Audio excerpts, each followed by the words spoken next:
Hi friends, ఇవాళ ఎపిసోడ్లో అయితే రామరాజు, వేదవతి వాళ్ళ కూతురు అమూల్య అయితే బయట కూర్చొని హ్యాపీగా మాట్లాడుకుంటూ నవ్వుకుంటూ ఉంటారన్నమాట.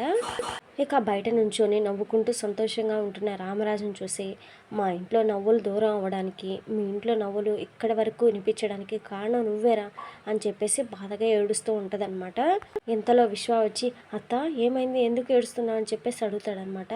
నేనేం కొత్తగా బాధపడటం లేదురా, 25 ఏళ్ళుగా నా చెల్లెల్ని తలుచుకొని, ఇప్పుడు నా మేనకోడలను తలుచుకొని కనిపించిన కన్నీళ్లను, వినిపించిన బాధను మోస్తూనే ఉన్నాను అని చెప్పేసి ఏడుస్తూ ఉండగానే, మనం చచ్చే వరకు ఇలా బాధపడుతూ కూర్చుంటాం తప్ప ఆ రామరాజు గౌడ మీద పగ తీర్చుకోలేమా అత్త అని చెప్పేసి విశ్వ అయితే అంటాడనమాట.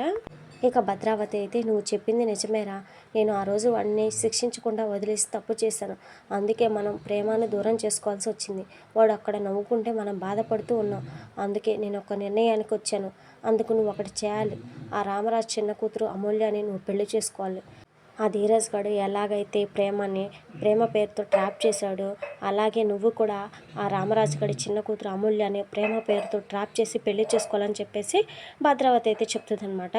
ఇక ఆ మాటతో షాక్ అయిపోయిన విశ్వ అయితే, ఏమంటున్నావు అత్త, వాడు మన శత్రువు, వాడి కూతుని నన్ను పెళ్లి చేసుకోమని అంటున్నావేంటి అని చెప్పేసి అడుగుతాడనమాట. ఇక భద్రావతి అయితే, దాన్ని పెళ్లి చేసుకోమని చెప్తున్నది దానితో కాపురం చేయడానికి కాదురా, ఆ రామరాజు గారిని కోలుకోలేని చావు దెబ్బ కొట్టడానికి.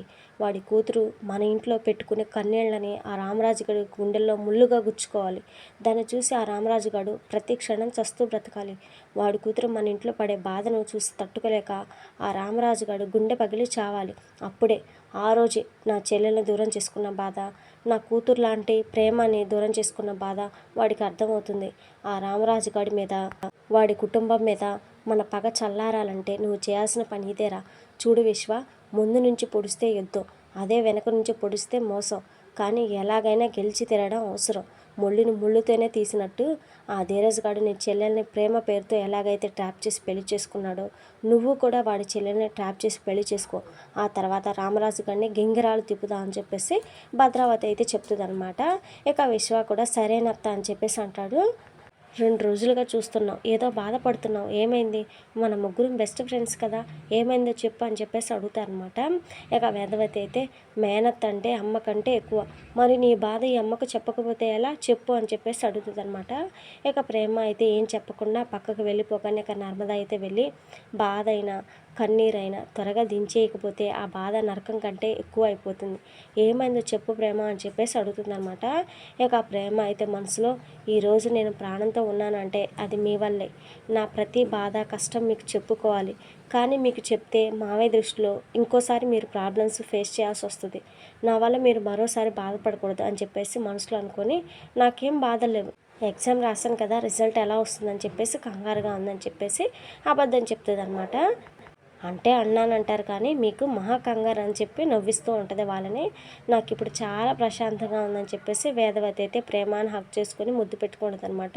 ఇక నర్మదా కూడా ప్రేమాని హక్ చేసుకుంటుంది.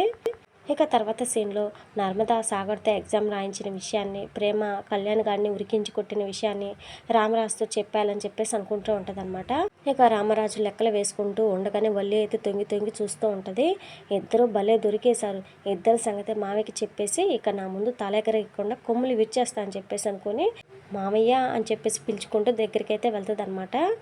మళ్ళీ అంతలోనే మాటలతో చెప్తే వాళ్ళు తప్పించుకునే అవకాశం ఉంది, ఆధారాలతో పట్టించాలి, లేదంటే వాళ్ళు మాయ మాటలు చెప్పి తప్పించుకోకుండా కోపంలో నా బండారం కూడా బయట పెట్టేస్తారు, నా గొయ్యి నేనే తెవ్వుకోవడం ఎందుకు, ఫస్ట్ ఆధారాలు సేకరించి తర్వాత మామయ్యకి విషయం చెప్పాలని చెప్పేసి ఇక ఆగిపోతుంది అనమాట. ఇక తర్వాత సీన్లో నర్మద అయితే తలస్నానం చేసి తల తుడుచుకుంటూ ఉండగానే సాగర్ అయితే ఒక లవ్ సాంగ్స్ అయితే పాడుకుంటూ వచ్చి నర్మదానైతే హక్ చేసుకుంటాడనమాట. ఇక ఎంతలో నర్మద అయితే టవల్ ఊడిపోయింది జాగ్రత్త అని చెప్పేసి అనగానే ఇక సాగర్ అయితే సిగ్గుపడుకుంటూ వెళ్ళిపోతాడనమాట. ఇక మళ్ళీ డ్రెస్ మార్చుకొని వచ్చి ఒక్కటివ్వు ముద్దు అని చెప్పేసి నర్మదాని అడుగుతూ ఉండగానే నర్మద అయితే చెంప మీద ఒక చెంప దెబ్బ అయితే కొట్టేస్తారనమాట. ఇక ఇక ఇద్దరు అయితే గదిలో రొమాన్స్ అయితే మొదలు పెడుతూ ఉంటారు.